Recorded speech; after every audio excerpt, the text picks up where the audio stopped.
नमस्कार विद्यार्थी मित्रांनो, स्वागत आहे तुमचं आपल्या करिअर एक्सपर्ट या चॅनेल वरती। आजच्या व्हिडिओमध्ये पूर्ण रिवाइज शेड्यूल जो काही आहे महाराष्ट्र सीईटी सेलने आता विद्यार्थ्यांसाठी मोठा दिलासा या ठिकाणी दिलेला आहे। म्हणजेच तुमचं एमबीबीएस बीडीएस साठी तुम्हाला पुन्हा एकदा रजिस्ट्रेशनचा चान्स या ठिकाणी आपल्याला भेटणार आहे। म्हणजेच तुमचे रजिस्ट्रेशनचे तारखा काय असणार, कधी आता तुमचे कॅपराउंड चालू होणार आणि पुन्हा एकदा तुमची एसएमएल लिस्ट लागणार आहे। म्हणजे आता मागच काल परवाच तुमची एसएमएल लिस्ट लागली होती आणि आज तुमचं जे काही रजिस्ट्रेशनचा विंडो पुन्हा एकदा ओपन झालेला आहे तो आपण सविस्तर बघणार आहे आजच्या व्हिडिओमध्ये। जर तुम्ही आपल्या चॅनलवर जर नवीन असाल तर तुम्हाला काय करायचं, आपल्या चॅनलला सबस्क्राइब करून टाकायचं, व्हिडिओला लाईक करायचंय, तुमच्या मित्राला हा व्हिडिओ शेअर करायचा आहे। तर विद्यार्थी मित्रांनो, अजून सुद्धा जर तुम्ही आपल्या व्हॉट्सअप ग्रुपला जॉईन केलं नसेल तर डिस्क्रिप्शन बॉक्स मध्ये लिंक दिलेली बघा, त्यावरती क्लिक करून तुम्ही डायरेक्ट व्हॉट्सअप ग्रुपला जॉईन करू शकता। तर चला तर चालू करणार आता व्हिडिओसाठी। बघा, महाराष्ट्र राज्य म्हणजे महाराष्ट्र स्टेट साठी एमबीएस बीडीएस पुन्हा एकदा चान्स मिळाला विद्यार्थ्यांना। रजिस्ट्रेशन पुन्हा एकदा सुरू झालेलं आहे, रिवाइज शेड्यूल आलेला आहे, तो आपण सविस्तर जाणून घेणार आजच्या व्हिडिओमध्ये। बघा, त्याआधी जर तुम्हाला बघू शकता तुम्ही जे काही मेडिकल ऍडमिशन 2026 साठी आता मेडिकल काउन्सिलिंग चालू झालेली बरोबर।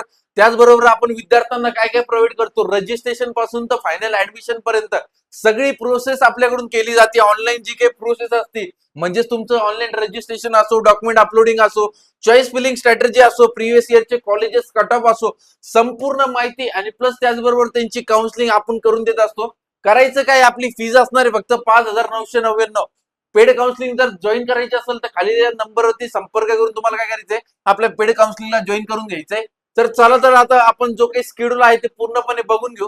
बघा विद्यार्थी मित्रांनो, या ठिकाणी आल्याच्या नंतर बघा महाराष्ट्र सीईटी सेलने कालच म्हणजे 19 तारखेला जी काही नोटीस आहे ती पब्लिश झालेली आहे। नोटीस नंबर 10 आपण म्हणू शकतो त्याला। बघा, revise schedule for admission to MBBS BDS group A साठी जे काही अकॅडमिक इयर आहे आपला आता 2026-27 ते पूर्णपणे म्हणजे नवीन रिवाइज शेड्यूल आलेला आहे। त्यामध्ये आता बघू शकता तुम्ही, आता ग्रीव्हन्स पिरियड दिलेला होता म्हणजे ज्या विद्यार्थ्यांची आता एसएमएल लिस्ट लागली, म्हणजे बघा या ठिकाणी दिलेले already register candidate whose name appears in provisional merit list dated 18/8/2026 म्हणजे तुमची 18/8 ला काय लागली होती, प्रोव्हिजनल मेरिट लिस्ट ही जाहीर झाली होती। तर त्यानंतर त्यामध्ये जर तुम्हाला चेंजेस करायचे तर 20 तारखेपर्यंत तुम्हाला चेंजेसची तारीख दिलेली आहे। म्हणजे जे काही विद्यार्थी ऑलरेडी रजिस्टर आहे त्या विद्यार्थ्यांसाठीच आहे ग्रीव्हन्सचा जे काही ग्रीव्हन्सचा टायमिंग आणि डेट्स आहे त्यांच्यासाठी आहे। आणि त्यानंतर आता बघा जे काही फ्रेश कॅन्डिडेट म्हणजे फ्रेश रजिस्ट्रेशन होणार आहे त्याची डेट पण अनाउन्स झालेली आहे। ऑनलाईन रजिस्ट्रेशन आणि सेशन आपला एमबीएस बीडीएस कोर्सेस साठी हे फक्त एमबीबीएस आणि बीडीएस साठीच आहे, बीएमएस साठी आयुष साठी चालू झालेलं नाही अजून। बघा 20/8/2026 ते तुम्ही 21/8/2026 साठी म्हणजे 2च दिवस या ठिकाणी तुम्हाला दिलेले आहे। रात्रीच्या 8 वाजेपर्यंत टायमिंग दिलेला आहे रजिस्ट्रेशनचा। त्या कालावधीमध्ये तुम्हाला लवकरात लवकर जाऊन तुमचं रजिस्ट्रेशन हे पूर्ण करून घ्यायचंय। जर तुम्हाला रजिस्ट्रेशन कसं करायचं हे माहित नसेल तर खाली या नंबरवरती संपर्क करून पूर्ण प्रोसेस जाणून घ्या। ओके, तर बघा पेमेंटची आणि रजिस्ट्रेशनची फीजचा टायमिंग पण म्हणजे जे काही डेट आहे टायमिंग आहे ते पण सेम ऍज इट इज दिलेलं आहे, म्हणजे 2 दिवस दिलेले आहे। त्यानंतर बघा 3 नंबरचं जे काही आहे uploading submitted colour scan copies म्हणजे तुमचे डॉक्युमेंट जे काही आहे फक्त रजिस्ट्रेशन करून ठेवायचं आणि तुमचे जे काही डॉक्युमेंट्स कलर डॉक्युमेंट्स आहे ते कधी अपलोड करायचे ते पण 2च दिवस दिलेले आहे। रात्रीच्या 12 वाजेपर्यंत टायमिंग दिलेला आहे तुम्हाला डॉक्युमेंट्स अपलोडिंग करायचा। त्यानंतर 4 नंबरचं जे डॉक्युमेंट व्हेरिफिकेशन थ्रू ऑनलाईन मोड म्हणजे तुमचं डॉक्युमेंट व्हेरिफिकेशन कधी होणार, 23 तारखेला होणार बरोबर। त्यानंतर जी काही प्रोसेस आहे publication of revise register candidate list for group A म्हणजे आता विषय असा आहे की मागचं जे काही ऑलरेडी रजिस्टर्ड कॅन्डिडेट होते त्यांच्यासाठी नाही, तर आता जे काही नवीन कॅन्डिडेटचे रजिस्ट्रेशन होतील बरोबर त्यांचे पूर्ण पब्लिकेशन ऑफ रजिस्टर कॅन्डिडेटची लिस्ट येणार आहे ग्रुप ए मधून, 23 तारखेला तुमची जाहीर होणार। त्यानंतर publication of revise provisional merit पुन्हा एकदा लागणार म्हणजे तुमची जे काही एसएमएल लिस्ट म्हणतो आपण स्टेट मेरिट लिस्ट ती पुन्हा एकदा जाहीर होणार, ती पण 23 तारखेला येणार बरोबर। त्यानंतर तुम्हाला प्रोव्हिजनल मेरिट लिस्ट मध्ये जर काही चेंजेस करायचे तुमच्या नेम मध्ये असो किंवा तुमच्या कॅटेगरी मध्ये काही चुका झाल्या ओके, तर ते तुम्हाला चेंजेसची पण तारीख दिलेली आहे। 24 तारखेला तुम्हाला चेंजेस करता येणार आहे संध्याकाळच्या 5 वाजेपर्यंत। त्यानंतर publication of final merit list group A साठी जी काही फायनल मेरिट लिस्ट असते म्हणजे एसएमएल लिस्ट फायनल असते ती आल्याच्या नंतर आपल्याला प्रॉपर कळून जाईल, आपण डायरेक्ट प्रिडिक्ट करू शकतो की तुमचा नंबर कुठे लागू शकतो एमबीबीएस बीडीएस साठी।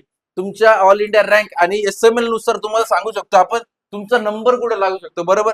त्यानंतर जी काही सीट मॅट्रिक्स येते म्हणजे कॉलेजला किती जागा व्हॅकंट आहे म्हणजे किती जागा आहे शुल्क त्या तुम्ही बघू शकता। 25 तारखेला तुमची सीट मॅट्रिक्स येणार आहे। त्यानंतर online choice filling, preference filling म्हणजेच जे काही आपण कॉलेजचे नावे ऍड करतो त्याची डेट दिलेली बघा 26 ते 29 ऑगस्ट 2026 पर्यंत टायमिंग दिलेला आहे. त्यानंतर तुमचं जे काही अलॉटमेंट लिस्ट आहे म्हणजे डिक्लेरेशन ऑफ कॅप्रॉन 1 साठी ग्रुप ए साठी 30 ऑगस्ट 2026 ला जी काही डिक्लेअर होणार आहे. त्यानंतर तुम्ही फिजिकल जॉईनिंग करायचंय तुम्हाला कॉलेजला जाऊन, म्हणजे तुम्हाला एखादं जर कॉलेज अलॉट झालं तर तुम्हाला ते कसं जॉईन करायचं, डायरेक्ट कॉलेजला ओरिजिनल डॉक्युमेंट्स घेऊन जायचे आणि कॉलेजच्या नावाचं डीडी काढायचा जेवढं फी स्ट्रक्चर असेल त्याचा. त्यानंतर तो सबमिट करून तुमची डेट असेल 31 ते 4 च्या दरम्यान तुम्हाला काय करायचं, तुमचं ऍडमिशन हे कन्फर्म करून घ्यायचंय. आणि काही काही विद्यार्थ्यांना बेटरमेंट करायचे, त्याची प्रोसेस कशी असणार त्याच्यासाठी सुद्धा आपण लवकरच व्हिडिओ बनवून घेऊ. म्हणजे बेटरमेंट म्हणजे काय, बेटरमेंट म्हणजे जर तुम्हाला ते कॉलेज घ्यायचं नसेल, सेकंड राऊंड कडे जायचंय, तर त्याची प्रोसेस कशी असणार त्याच्यासाठी पण विस्तार व्हिडिओ आपण बनवून घेऊन येऊ. तुम्हाला काय करायचं, तोपर्यंत आपल्या चॅनल सोबत कनेक्टेड राहायचंय. आणि तुम्हाला जर इंटरेस्टेड असेल तुम्ही आमच्यासोबत पेड काउन्सिलिंग साठी, तर तुम्हाला काय करायचंय, लवकरात लवकर खाली दिलेल्या नंबरवरती संपर्क करून आजच तुमचे जी काही पूर्ण प्रोसेस आहे रजिस्ट्रेशन पासून फायनल ऍडमिशन पर्यंत सगळी प्रोसेस आपल्याकडून करण्यात येईल. ओके, तर विद्यार्थी मित्रांनो भेटूया अशाच इन्फॉर्मेटिव्ह व्हिडिओ सोबत. तोपर्यंत धन्यवाद.